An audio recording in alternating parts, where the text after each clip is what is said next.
प्रश्न क्रमांक 6 दिला आहे.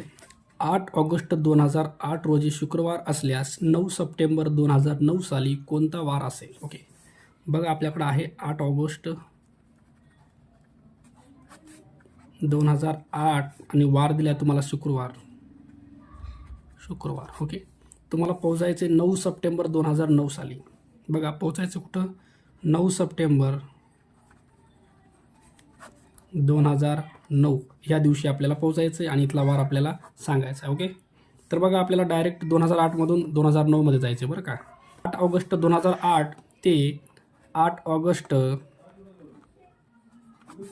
2009 डायरेक्ट आपण 2008मधून 2009मध्ये आलो. तर आपण एका वर्षातून दुसऱ्या वर्षात जर जात असतो तर तुमचा हा जो दिवस आहे का तो फक्त पुढचा दिवस येईल. पण लीप वर्ष असल्यानं पुढचा दिवस येण्याऐवजी डायरेक्ट शुक्रवार, नंतर शनिवार आणि नंतर तुमचा हा जो दिवस आहे तो तुमचा यायला रविवार. कळलं का? जर हे लीप नसतं तर शुक्रवारच्या नंतर ह्या दिवशी तुमचा शनिवार आला असता. पण लीप वर्ष असल्यामुळं तुमचा हा जो दिवस आहे शुक्रवारच्या पुढचा एक दिवस मधात स्किप करून हा तुमचा शनिवार स्किप करून रविवार यायला बरं का.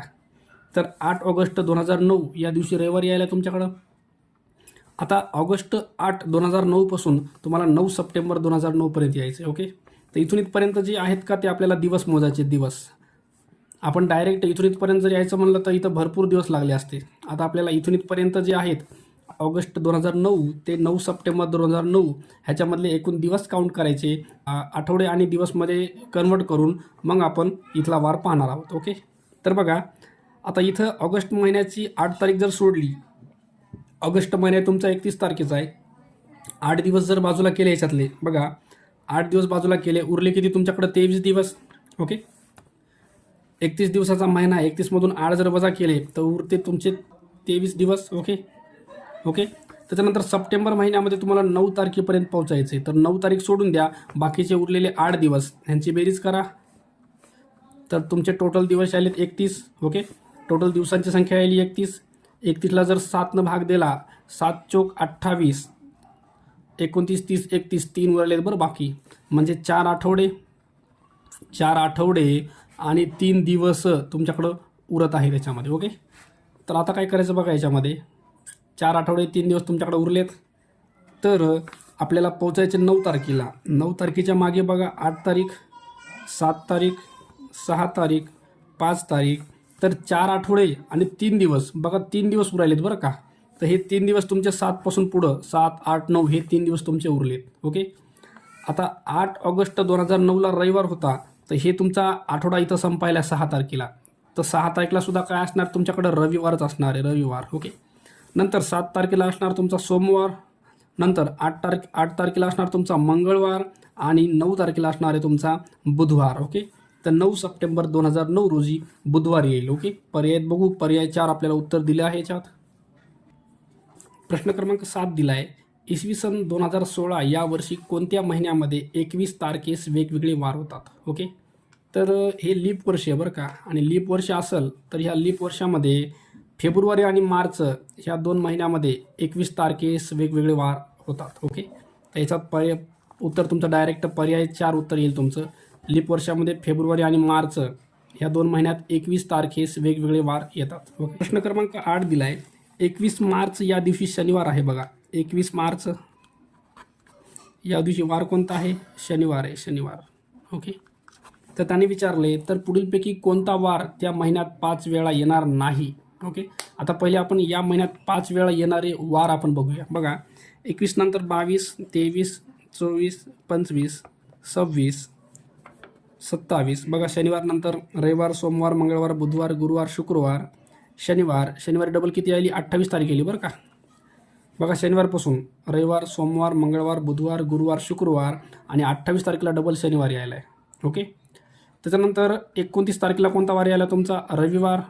नंतर 30 तारखेला यायला तुमचा सोमवार आणि 31 तारखेला यायला तुमचा मंगळवार. ओके, तर कोणत्याही महिन्यामध्ये काय असतं माहिती आहे का? जर महिना तुमचा 31 दिवसाचा असेल तर त्याच्यामध्ये 1 तारीख, 2 तारीख, 3 तारीख या दिवशी येणारे वार आणि 29, 30, 31 या दिवशी येणारे वार हे तुमचे सारखे असतात बरं का.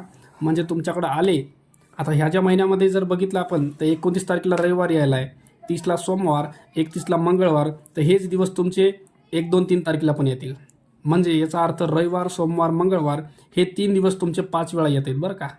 आता ह्या 3 दिवसाव्यतिरिक्त त्यांनी विचारले 5 वेळा येणार नाही असा विचारलंय, तर रविवार येणार आहे, सोमवार पण येणार आहे, मंगळवार पण येणार आहे, तर बुधवार जे आहे का ते 5 वेळा येणार नाही. ओके, पर्याय 2 हे उत्तर असेल बुधवार.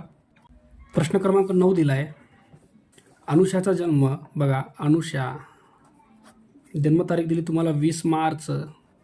अनुषाचा जन्म 20 मार्च रोजी झाला आहे. आणि अपेक्षाचा जन्म 23 दिवस लहान आहे. त्यांनी अपेक्षेच्या बाबतीत सांगितले की अपेक्षा जी आहे का ती अनुषापेक्षा 23 दिवसांनी लहान आहे. ओके, तर बघा 23 दिवसांनी लहान म्हणजे अपेक्षाचं वय जे आहे ते मार्चच्या पुढच्या महिन्यात येणार आहे बरं, तुमचं पुढच्या महिन्यात.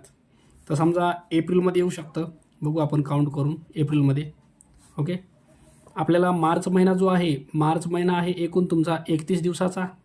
त्याच्यामध्ये आपल्याला 23 दिवस पुढं जायचे. ह्या 20 मार्चपासून आपल्याला 23 दिवस पुढं जायचे बरं का. तर 20 मार्चपासून 31 मार्चपर्यंत तुमचे किती दिवस गेले बघा, 11 दिवस कटले याच्यात. ह्या महिन्याच्या 31 तारखेपर्यंत तुमचे 11 दिवस कटले. 23मधून 11 वजा करा, उरले तुमचे 12 दिवस. तर 12 दिवस जे उरलेत, ओके 12 दिवस उरले बरं याच्यामधले. तुम्हाला 20 मार्चपासून पुढं तुम्हाला 23 दिवस जायचे. 23 दिवसातले 31 तारखेपर्यंत 11 दिवस कटले, वर उरले तुमचे 23मधून 11 मायनस करा 12 दिवस, म्हणजे 12 एप्रिल या दिवशी तुम्ही इथून 23 दिवस पुढं जाणार आहेत बरं का. म्हणजे 20 मार्चपासून अपेक्षाचा जो जन्म झाला आहे तो 23 दिवसानंतर झाला आहे, म्हणजे 12 एप्रिलला झाला आहे. ओके, आता आपल्याला तारीख भेटली तर इथला वार पण आपल्याला काढायचा आहे बरं का. अपेक्षा कोणत्या दिवशी जन्मली, इथं तारीख आणि वार तुम्हाला पर्याय दिले आहे.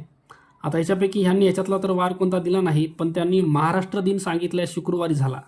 महाराष्ट्र दिन म्हणजे काय, तुम्हाला मे महिना बघा, मे महिना जो आहे 1 तारखेचा तो वार सांगितला तुम्हाला, तो कोणता आहे, शुक्रवार आहे, शुक्रवार. ओके, आता बघा तुम्हाला मे महिन्याची 1 तारीख दिली शुक्रवार, तुम्हाला मागच्या महिन्यात येता येतं. एप्रिल जो महिना आहे तो 30 दिवसाचा असतो बरं का. बघा एप्रिल महिन्याची 30 तारीख समजा, ही तुमची आहे 30 तारीख.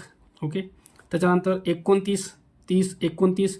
आता 30 तारखेला कोणता वार येतो, हा जर शुक्रवार असेल तर 30 तारखेला तुमचा येणार आहे गुरुवार. ओके, 30 तारखेला गुरुवार यायला आहे. इथं गुरुवार येत असेल तर 29 तारखेला तुमचा वार यायला आहे बघा, बुधवार यायला आहे, बुधवार. ओके, बुधवार, गुरुवार, शुक्रवार. आणि जे वार 29-30 तारखेला येतात तेच वार तुमचे 1 आणि 2 तारखेला येतात. ओके, 1 तारखेला बुधवार आहे आणि 2 तारखेला गुरुवार आहे. आता इथून आपल्याला यायचं कुठपर्यंत, 12 तारखेपर्यंत यायचं बघा. 1, 2, 3, 4, 5, 6, 7. 1 तारखेला वार कोणता आहे, 1 तारखेला वार तुमचा आहे बुधवार बघा, 1 तारखेला बुधवार आहे. गुरुवार, शुक्रवार, शनिवार, रविवार, सोमवार, मंगळवार. पुन्हा 8 तारखेला बुधवार येणार आहे बघा, 8 तारखेला बुधवार. 9 तारखेला गुरुवार, 10 तारखेला शुक्रवार, 11 तारखेला शनिवार आणि 12 तारखेला यायला तुमचा रविवार यायला बरं का. तर 12 एप्रिल या दिवशी तुमचा रविवार येणार आहे. पर्याय बघू आपण, एकतर तारीख 12 तारीख आणि रविवार. पर्याय 4 हे उत्तर दिलं आहे आपल्याला याच्यात. प्रश्न क्रमांक 10 दिला आहे. 1 जानेवारी 2016 रोजी शुक्रवार होता. 1 जानेवारी 2016 तुम्हाला वार दिला आहे शुक्रवार. इथं वार आहे शुक्रवार. याआधी कोणत्या नववर्षाची सुरुवात शुक्रवारी झाली होती बघा. 1 जानेवारी हा तुमचा 2016 आहे, हा तुमचा 2015 आहे बरं, त्याच्या अगोदरचं वर्ष. आता ह्या 16पासून पुढं जाताना दोन दिवसानं वार पुढं ढकलला जाणार बरं का. पण कारण हे लीप वर्ष आहे, पण बाकीचे जे वर्ष आहेत त्याच्यामध्ये एका दिवसाचाच फरक पडणार आहे. इथं जर 1 जानेवारीला शुक्रवार असेल तर 2015 1 जानेवारीला हा तुमचा असणार आहे गुरुवार. जर लीप वर्ष असेल तर 2 पुढं जाणार बरं का. हे लीप आहे, इथून पुढं जाताना तुम्हाला 2 वर्ष जावं लागेल, पण इथून इथपर्यंत तुमचं एकच वर्ष असेल, एकच दिवसानं पुढं जायचं बरं का. नंतर 1 जानेवारी 2014चं बघू आपण. गुरुवारच्या अगोदर आहे तुमचा मंगळवार, आपलं बुधवार. त्याच्यानंतर 1 जानेवारी 2013चं बघू आपण. हे बुधवार असेल तर हा तुमचा मंगळवार आहे. त्याच्यानंतर 1 जानेवारी 2012 आता हा तुमचा लीप वर्ष आहे. इथून पुढं 2 वारानं पुढं गेले बरं का. तर मंगळवारच्या अगोदर सोमवार आणि सोमवारच्या अगोदर इथं तुमचा रविवार येईल, रविवार. ओके, त्याच्यानंतर 1 जानेवारी 2011 ह्या साली जर बघितलं आपण, 2011 या साली जर बघितलं तर हा वार तुमचा लीप नाही आहे, हा फक्त 1 मागे येईल, म्हणजे हा येईल तुमचा शनिवार. आणि त्याच्यानंतर 1 जानेवारी 2010चं जर बघितलं तर शनिवारच्या मागे 1 येईल, म्हणजे हा येईल तुमचा शुक्रवार. ओके, तर त्यांनी विचारले आपल्याला 1 जानेवारी 2016 नंतर 2016ला शुक्रवार होता, तर याआधी कोणत्या नववर्षाची सुरुवात शुक्रवारी झाली होती? तर 2010 या सालची झाली होती बरं का. तर पर्याय 4 हे आपलं उत्तर असेल. प्रश्न क्रमांक 11 दिला आहे. इसवी सन 2018 या वर्षीच्या जुलै महिन्यातील, बघा जुलै महिना आहे, 3ऱ्या रविवारी 15 तारीख होती. बघा 15 तारखेला रविवार आहे, तुमच्याकडं रविवार आहे. ओके, तर कोणता वार त्या महिन्यात 5 वेळा येणार नाही? तर याच्यामध्ये कोणते वार 5 वेळा येतात ते पहिले बघू आपण. बघा 15 तारीख, 16, 17, 18, 19, 20, 21, रविवार, सोमवार, मंगळवार, बुधवार, गुरुवार, शुक्रवार, शनिवार, रविवार. ओके, तर 22 तारखेला रविवार येईल. 23, 24, 25, 26, 27, 28. ओके, बघा हे 16, या दोघांची जोडी हे हे हे आणि हे. 22 तारखेला रविवार यायला आहे. 28 तारखेला वार कोणता यायला आहे? शनिवार आहे. बरं, इथं वार कोणता आहे तुमचा? शनिवार. तर 28 तारखेच्या नंतर जे वार आहेत तुमचे, बघा 28 तारखेनंतर 29 तारीख जी आहे का, त्या दिवशी रविवार असणार आहे. 30 तारखेला कोणता वार आहे? सोमवार यायला आहे. आणि 31 तारखेला यायला तुमचा मंगळवार. ओके, तर या महिन्यामध्ये बघा हे जे 3 दिवस आहेत का, ह्या 3 दिवसामध्ये येणारे जे वार आहेत का, ते तुमचे 1, 2, 3 तारखेला पण येतात आणि हेच तुमचे वार 5 वेळा येतात बरं का. तर रविवार, सोमवार, मंगळवार हे वार बघा विचारले काय आपल्याला, 5 वेळा येणार नाहीत असे वार विचारलेत. तर रविवार, सोमवार, मंगळवार 5 वाजता येणार आहे. रविवार, सोमवार, मंगळवार 5 वाजता येणार आहे. तर 5 वेळा न येणारा वार म्हणजे बुधवार असेल आपला. प्रश्न क्रमांक 12 दिला आहे. लोकमान्य टिळक पुण्यतिथी सोमवारी आली असेल. ओके, बघा सोमवार वार दिला त्यांनी सोमवार, आणि लोकमान्य टिळक पुण्यतिथी ही तुमची येते 1 ऑगस्टला. 1 ऑगस्टला. ओके, तर त्याच वर्षातील बालदिन कोणत्या दिवशी आला असेल? आणि बालदिन येतो तुमचा 14 नोव्हेंबरला. बघा आपल्याला 14 नोव्हेंबरपर्यंत जायचे. 14 नोव्हेंबरपर्यंत जायचे. ह्या दिवशीचा तुम्हाला वार शोधायचा. ओके, बघा ऑगस्ट, आता ऑगस्ट जो महिना आहे ह्याच्यामधले एकूण दिवस जर बघितले आपण, ऑगस्ट महिन्यामध्ये एकूण दिवस येतील तुमचे 31.